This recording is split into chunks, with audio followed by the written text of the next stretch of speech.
ನಮಸ್ತೆ ರೀ ಎಲ್ಲರೂ ಬಾಳಿ ನಗುತ್ತಾರೆ ಮಕ್ಕಳೇ.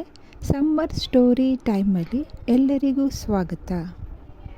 ಮಕ್ಕಳೇ, ನಾವು ನಮ್ಮ ಜೀವನದಲ್ಲಿ 4 ಭಾಷೆಗಳನ್ನು ಕಲಿಯಬೇಕಾಗುತ್ತದೆ. ಮೊದಲನೇ ಭಾಷೆ ಯಾವುದು? ನಮ್ಮ ಮಾತೃಭಾಷೆ. ಎರಡನೇ ಭಾಷೆ ಯಾವುದು? ನಮ್ಮ ನಾಡಭಾಷೆ. ನಮ್ಮ ನಾಡಭಾಷೆ ಯಾವುದು? ಕನ್ನಡ. ಹೌದು, ನಾವು ಕನ್ನಡ ಭಾಷೆಯನ್ನು ಕಲಿತಿದ್ದರೆ ಕರ್ನಾಟಕದ ಯಾವ ಜಿಲ್ಲೆಯಲ್ಲಿ ಬೇಕಾದರೂ ನಾವು ಹೋಗಿ ವಾಸ ಮಾಡ್ಕೋಬೋದು. ಭಾಷೆಯ ಮೂಲಕ ಜನರಲ್ಲಿ ಸಂಪರ್ಕ ಇಟ್ಕೊಳ್ಬೋದು. ಇನ್ನು ಮೂರನೇ ಭಾಷೆ ಯಾವುದು? ಮೂರನೇ ಭಾಷೆ ರಾಷ್ಟ್ರಭಾಷೆ. ನಮ್ಮ ರಾಷ್ಟ್ರಭಾಷೆ ಯಾವುದು? ಹಿಂದಿ. ಹೌದು, ನಾವು ಹಿಂದಿ ಭಾಷೆಯನ್ನು ಕಲಿತಿದ್ದರೆ ಭಾರತದ ಯಾವ ರಾಜ್ಯದಲ್ಲಿ ಬೇಕಾದರೂ ನಾವು ಹೋಗಿ ಅಲ್ಲಿ ವಾಸ ಮಾಡ್ಬೋದು. ಜನರ ಜೊತೆಯಲ್ಲಿ ಭಾಷಾ ಸಂಪರ್ಕವನ್ನು ಇಟ್ಕೊಳ್ಬೋದು. ಇನ್ನು ನಾಲ್ಕನೇ ಭಾಷೆ ಅಂತಾರಾಷ್ಟ್ರೀಯ ಭಾಷೆ. ಅಂತಾರಾಷ್ಟ್ರೀಯ ಭಾಷೆ ಯಾವುದು ಗೊತ್ತಾ?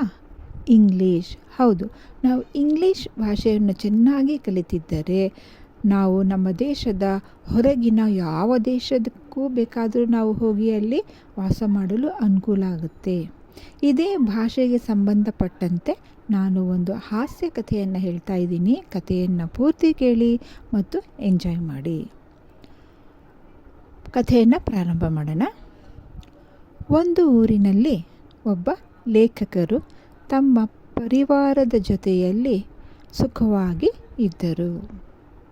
ಒಂದು ದಿನ ಲೇಖಕರ ಮಗನಿಗೆ ದಿಲ್ಲಿಗೆ ವರ್ಗಾವಣೆಯಾಗುತ್ತೆ. ವರ್ಗಾವಣೆ ಅಂದ್ರೇನು? ಟ್ರಾನ್ಸ್ಫರ್.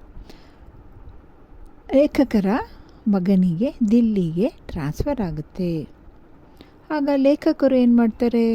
ತಮ್ಮ ಪರಿವಾರ ಸಮೇತ ದಿಲ್ಲಿಗೆ ಹೋಗ್ತಾರೆ. ದಿಲ್ಲಿಯಲ್ಲಿ ಒಂದು ಕಡೆ ಬಾಡಿಗೆ ಮನೆಯನ್ನು ಕೊಂಡುಕೊಂಡು ಅಲ್ಲಿ ವಾಸ ಮಾಡಲು ತೊಡಗುತ್ತಾರೆ. ಅವರಿದ್ದಂತಹ ಬಾಡಿಗೆ ಮನೆಯ ಸುತ್ತಮುತ್ತ ಅಕ್ಕಪಕ್ಕ ಇದ್ದ ಎಲ್ಲರ ಮನೆಯವರು ಹಿಂದಿ ಭಾಷೆಯನ್ನು ಮಾತನಾಡ್ತಾ ಇದ್ದರು. ಒಂದು ದಿನ ಏನಾಯಿತು, ಲೇಖಕರ ಮನೆಯ ಪಕ್ಕದ ಒಬ್ಬ ಹಿರಿಯರಿಗೆ ಅನಾರೋಗ್ಯವಾಯಿತು. ಅಂದರೆ ಯಾವುದೋ ಕಾಯಿಲೆ ಬಂತು. ಅವರನ್ನು ನೋಡಲು ಆ ಹಿರಿಯರ ಸಂಬಂಧಿಕರು, ನೆಂಟರು, ಪರಿಚಯ ಇದ್ದವರು ಎಲ್ಲರೂ ಅವರ ಮನೆಗೆ ಬಂದು ಆ ಹಿರಿಯರನ್ನು ನೋಡಿ ವಿಚಾರಿಸಿ ಹೋಗ್ತಾ ಇದ್ದರು. ಇದನ್ನು ಲೇಖಕರ ಪತ್ನಿ ಗಮನಿಸಿದಳು. ಆಗ ಲೇಖಕರ ಪತ್ನಿ ಏನು ಮಾಡ್ತಾರೆ? ಲೇಖಕರಿಗೆ ಬಂದು ಹೇಳ್ತಾರೆ, ನೋಡಿ, ಪಕ್ಕದ ಮನೆಯ ಹಿರಿಯರಿಗೆ ಏನೋ ಕಾಯಿಲೆಯಾಗಿದೆ. ಅವ್ರನ್ನ ನೋಡಲು ಜನರು ಬಂದು ಹೋಗ್ತಾ ಇದ್ದಾರೆ. ನಾವು ಪಕ್ಕದ ಮನೆಯಲ್ಲಿ ಇದ್ದುಕೊಂಡು ಒಬ್ಬ ಅನಾರೋಗ್ಯವಾಗಿ ಇರುವ ಮನುಷ್ಯರನ್ನು ನೋಡದೇ ಇದ್ದರೆ ಸರಿ ಇರಲ್ಲ. ನೀವು ಹೋಗಿ ಒಂದು ಸರಿ ಮಾತಾಡಿಸ್ಕೊಂಡು ಬಂದರೆ ಅದೇ ನಮ್ಮ ಧರ್ಮ, ನಮ್ಮ ಕರ್ತವ್ಯ. ನೀವು ಹೋಗಿ ಅವ್ರನ್ನ ಮಾತಾಡಿಸ್ಕೊಂಡು ಬನ್ನಿ ಅಂತ ಹೇಳ್ತಾರೆ.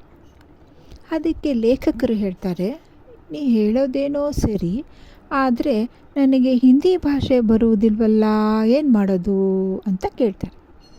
ಆಗ ಲೇಖಕರ ಪತ್ನಿ ಹೇಳ್ತಾರೆ, ಹಿಂದಿ ಭಾಷೆ ನನಗೆ ಅಲ್ಪ ಸ್ವಲ್ಪ ಗೊತ್ತಿದೆ. ಸಾಮಾನ್ಯವಾಗಿ ಒಬ್ಬ ರೋಗಿ ಮನುಷ್ಯರನ್ನು ನೋಡಲು ಹೋದಾಗ ಎಲ್ಲರೂ ಏನಂತ ಪ್ರಶ್ನೆ ಮಾಡ್ತಾರೆ ಮತ್ತು ಅವರು ಏನಂತ ಉತ್ತರ ಹೇಳ್ತಾರೆ. ಇದೆಲ್ಲರೂ ಎಲ್ಲ ಕಡೆನೂ ಒಂದೇ ಥರ ಉತ್ತರ ಪ್ರಶ್ನೆ ಇದ್ದೇ ಇರುತ್ತೆ. ಆದ್ದರಿಂದ ನೀವು ಅಲ್ಲಿ ಹೋಗಿದಾಗ ಏನನ್ನು ಹೇಳಬೇಕು ಅನ್ನೋದನ್ನು ನಿಮ್ಗೆ ಹೇಳ್ಕೊಡ್ತೀನಿ, ಕೇಳಿ. ನೀವು ಮನೆ ಒಳಗೆ ಹೋದಾಕ್ಷಣ, ಹಿರಿಯನ್ನ ನೋಡೋದಾಕ್ಷಣ ಈ ಪ್ರಶ್ನೆಯನ್ನು ನೀವು ಕೇಳಬೇಕು. ಏನಂತ? ಈಗ ನೀವು ಹೇಗಿದ್ದೀರಾ ಅನ್ನೋದನ್ನು ಹಿಂದಿಯಲ್ಲಿ ಹೀಗೆ ಅಂತ ಹೇಳಬೇಕು. ಆಪ್ ಕೈಸೆ ಹೇ ಅಂತ ಕೇಳಿ. ಆಗ ಸಾಮಾನ್ಯವಾಗಿ ಏನು ಹೇಳ್ತಾರೆ ಅವರು? ಪರವಾಗಿಲ್ಲ ಅಂತಲೇ ಹೇಳೋದು ಎಲ್ರೂ. ಆಗ ಅವರು ಆ ಆನ್ಸರ್ ಹೇಳಿದ ನಂತರ ನೀವು ಎರಡನೇ ಪ್ರಶ್ನೆ ಕೇಳಿ. ನೀವು ಏನು ಆಹಾರ ತಗೊಳ್ತಾ ಇದ್ದೀರಾ? ಆಪ್ ಕ್ಯಾ ಆಹಾರ ಲೇ ರಹೇ ಹೇ ಅಂತ ಕೇಳಿ. ಆಗ ಅವ್ರಿಗೆ ಡಾಕ್ಟ್ರ್ ಏನಂತ ಅವ್ರಿಗೆ ಹೇಳ್ಕೊಟ್ಟಿದ್ದಾರೋ, ಯಾವ ಆಹಾರವನ್ನು ತಿನ್ನಬೇಕು ಅಂತ ಹೇಳಿದಾರೋ ಅದನ್ನು ಅವ್ರು ಹೇಳ್ತಾರೆ. ಆಗ ನೀವು ಹೇಳಿ, ಹಾಂ ಅದು ಆರೋಗ್ಯಕ್ಕೆ ಬಹಳ ಒಳ್ಳೆಯದು, ಹಾಂ ಓ ಆಪ್ಗೆ ಆರೋಗ್ಯ ಕೆ ಲಿಯೆ ಬಹುತ್ ಅಚ್ಚಾ ಹೇ ಅಂತ ಹೇಳಿ. ನಂತರ ಏನು ಮಾಡಿ, ನೀವು ಯಾವ ಡಾಕ್ಟರ್ ಹತ್ರ ಟ್ರೀಟ್ಮೆಂಟ್ ತಗೊಳ್ತಾ ಇದ್ದೀರಾ ಅಂತ ಕೇಳಿ. ಆಪ್ ಕಿಸ್ ಡಾಕ್ಟರ್ ಸೆ ಇಲಾಜ್ ಕರ್ವಾ ರಹೇ ಹೇ ಅಂತ ಕೇಳಿ. ಆಗ ಅವ್ರು ಯಾವುದೋ ಒಂದು ಡಾಕ್ಟ್ರ್ ಹೆಸರು ಹೇಳ್ತಾರೆ. ಆಗ ಏನು ಮಾಡಬೇಕು ನೀವು, ಅವರ ಸಮಾಧಾನಕ್ಕೋಸ್ಕರಾಗಿ ಹಾಂ ಅವರು ಬಹಳ ಒಳ್ಳೆಯ ಡಾಕ್ಟ್ರು ಅಂತ ಹೇಳಿ.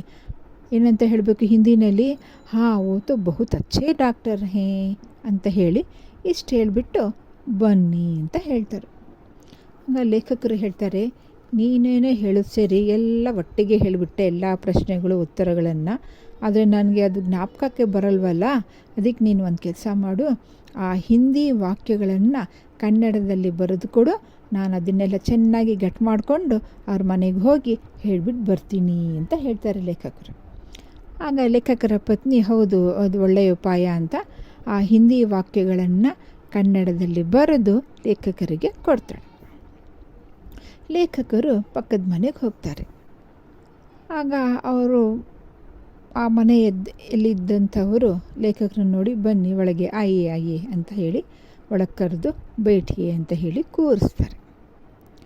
ಲೇಖಕರು ಆ ರೋಗಿ ಹಿರಿಯರ ಹತ್ರ ಹೋಗಿ ಕೂತ್ಕೊಳ್ತಾರೆ. ಮೊದಲನೇ ಪ್ರಶ್ನೆ ಗಟ್ ಮಾಡ್ಕೊಂಬಂದಿರ್ತಾರಲ್ಲ ಅದನ್ನು ಹಿಂದಿಯಲ್ಲಿ ಹೇಳ್ತಾರೆ. ಆಪ್ ಅಬ್ ಕೈಸೆ ಹೇ. ಅದನ್ನು ಕೇಳಿ ಆ ರೋಗಿ, ಆ ವ್ಯಕ್ತಿ ಹೇಳ್ತಾರೆ, ನರಳ್ಕೊಂಡು ಹೇಳ್ತಾರೆ. ಪಾಪ ಅವ್ರು ತುಂಬಾ ಹುಷಾರಿರಲ್ಲ. ನರಳ್ಕೊಂಡು ಹೇಳ್ತಾರೆ, ಅರೇ ಮೈ ತೋ ಮರ್ ರಹಾ ಹೂँ ಅಂತ ಹೇಳ್ತಾರೆ. ಅರೇ ನಾನು ಸಾಯ್ತಾ ಇದ್ದೀನಿ ಅಂತ ಹೇಳ್ತಾರೆ. ಲೇಖಕರಿಗೆ ಅವ್ರು ಹೇಳಿದ್ದು ಅರ್ಥವಾಗಲ್ಲ ತಾನೇ, ಹಿಂದಿಲಿ ಹೇಳಿದ್ದು. ಎರಡನೇ ಪ್ರಶ್ನೆ ಗಟ್ ಮಾಡ್ಕೊಂಡು ಹೋಗಿರ್ತಾರಲ್ವ ಅದನ್ನು ಅವ್ರು ಹೇಳ್ತಾರೆ. ಬಹುತ್ ಅಚ್ಚಾ ಭಗವಾನ್ ಕಿ ಕೃಪಾ ಹೇ ಅಂತ ಹೇಳ್ತಾರೆ. ಭಾಳ ಒಳ್ಳೆಯದು, ದೇವರ ದಯೆ ಅಂತ ಅಂದ್ಬಿಡ್ತಾರೆ. ಇದನ್ನು ಕೇಳಿ ಆ ಮನೆಯಲ್ಲಿ ಇದ್ದಂತಹ ಜನರು ಮತ್ತು ಆ ರೋಗಿಗೆ ಆಶ್ಚರ್ಯ ಆಗುತ್ತೆ, ಇದೇನು ಈ ಥರ ಹೇಳ್ತಿದ್ದಾರಲ್ಲ ಇವರು ಅಂತ. ಈಗ ಇನ್ನೊಂದು ಪ್ರಶ್ನೆಯನ್ನು ಲೇಖಕರು ಹೇಳ್ತಾರೆ. ಆಪ್ ಕ್ಯಾ ಆಹಾರ ಲೇ ರಹೇ ಹೇ ಅಂತ ಕೇಳ್ತಾರೆ. ನೀವೇನು ಆಹಾರ ತಗೊಳ್ತಾ ಇದ್ದೀರಾ ಅಂತ ಹಿಂದೇಳಿ ಕೇಳ್ತಾರೆ. ಮೊದಲೇ ಬೇಜಾರಾಗಿರುತ್ತೆ ಆ ರೋಗಿ ಮನುಷ್ಯನಿಗೆ. ಸ್ವಲ್ಪ ಸಿಡುಕ್ಕೊಂಡೇ ಹೇಳ್ತಾರೆ, ಆಹಾರ ಮೈ ತೋ ವಿಷ್ ಲೇ ರಹಾ ಹೂँ ವಿಷ್ ಅಂತ ಹೇಳ್ತಾರೆ. ಆಹಾರನ ನಾನು ವಿಷ ತೊಗೊಳ್ತಾ ಇದ್ದೀನಿ, ವಿಷ ಅಂತ ಸಿಡುಕ್ಕೊಂಡು ಹೇಳ್ತಾರೆ. ಲೇಖಕರಿಗೆ ಪಾಪ ಗೊತ್ತಾಗಲ್ಲ ಅಲ್ವಾ, ಅವರು ಏನು ಗಟ್ ಮಾಡ್ಕೊಂಬಂದಿರ್ತಾರೋ ಮುಂದಿನ ಪ್ರಶ್ನೆಯನ್ನು ಕೇಳ್ತಾರೆ. ಓ ತೋ ಬಹುತ್ ಅಚ್ಚಾ ಆಹಾರ ಹೇ, ಅದು ಬಹಳ ಒಳ್ಳೆಯ ಆಹಾರ. ನೆಕ್ಸ್ಟ್ ಅವರು ಆಪ್ ಕಿಸ್ ಡಾಕ್ಟರ್ ಸೆ ಇಲಾಜ್ ಕರ್ವಾ ರಹೇ ಹೇ ಅಂತ ಕೇಳ್ತಾರೆ. ನೀವು ಯಾವ ಡಾಕ್ಟರ್ ಹತ್ರ ಟ್ರೀಟ್ಮೆಂಟ್ ತೊಗೊಳ್ತಾ ಇದ್ದೀರಾ. ಮೊದಲೇ ಸಿಟ್ಟು ಬಂದಿರುತ್ತೆ ರೋಗಿಗೆ.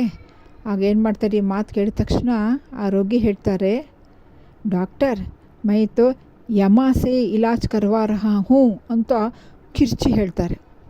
ಡಾಕ್ಟರ ನಾನು ಯಮನಿಂದ ಟ್ರೀಟ್ಮೆಂಟ್ ತೊಗೊಳ್ತಾ ಇದ್ದೀನಿ ಅಂತ ಸಿಟ್ಟಲ್ಲಿ ಹೇಳ್ತಾರೆ. ಪಾಪ ಮುಗ್ಧ ಆ ಲೇಖಕರಿಗೆ ಏನೂ ಗೊತ್ತಾಗಲ್ಲ. ಅವ್ರು ಹೇಳ್ತಾರೆ, ಹಾಂ ಓ ತೋ ಬಹುತ್ ಅಚ್ಚೇ ಡಾಕ್ಟರ್ ಹೇ, ಅವರು ಬಹಳ ಒಳ್ಳೆಯ ಡಾಕ್ಟರು ಅಂತ ಹೇಳ್ತಾರೆ. ಆಗೇನಾಗತ್ತೆ, ಆ ರೋಗಿಗೆ ಸಿಟ್ಟು ಮಿತಿ ಮೀರಿಬಿಡುತ್ತೆ. ಅರ್ಚಿ ಹೇಳ್ತಾರೆ, ಏಯ್ ವಹಾ ಕೌನ್ ಹೇ, ಇನ್ನೆ ಪಹಲೆ ಬಾಹರ್ ನಿಕಾಲೋ, ಅಲ್ಲಿ ಯಾರಿದ್ದೀರಾ ಇವ್ರನ್ನ ಫಸ್ಟ್ ಹೊರಗೆ ಕಳಿಸಿ ಅಂತ ಅರ್ಚ್ಕೊಳ್ತಾರೆ. ಲೇಖಕರು ಇಷ್ಟು ಹೇಳಿ ಮನೆಗೆ ವಾಪಸ್ ಬರ್ತಾರೆ. ಅವ್ರಿಗನ್ಸುತ್ತೆ, ಯಾಕೆ ಇವರು ಸಿಟ್ಕೊಂಡ್ರಲ್ಲ ಅಂತ ಅಂದ್ಕೊಂಡು ಮನೆಗೆ ಬರ್ತಾರೆ.